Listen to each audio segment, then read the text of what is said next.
L'épidémie d'Ebola en République démocratique du Congo est extrêmement grave et difficile à gérer. Ce sont les mots du chef de l'OMS. L'épidémie déclarée il y a 10 jours a causé la mort probable de 223 personnes selon les autorités congolaises. Plus de 930 cas suspects cumulés. Kinshasa affirme que la riposte mise en place fonctionne.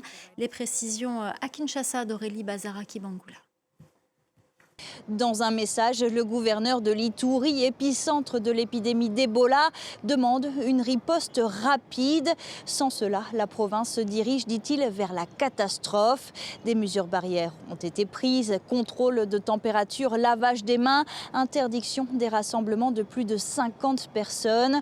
Plusieurs tonnes de matériel médical comme des combinaisons de protection et des médicaments ont déjà été acheminés. Mais pour le moment, affirme l'OMS, l'épidémie progresse plus vite que les opérations humanitaires. Il faut donc intensifier la réponse et c'est bien ce que demande le gouverneur de la province. Et comme dans toute guerre, vous savez, c'est d'abord l'installation.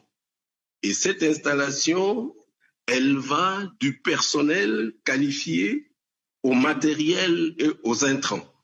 Donc, aujourd'hui, en Ituri, nous attendons qu'on installe ce personnel le plus tôt possible. Sur le terrain, le gouverneur rappelle que la zone est difficile d'accès. Des groupes armés y sont actifs. Les équipes font face aussi à de la méfiance de la part d'une partie de la population.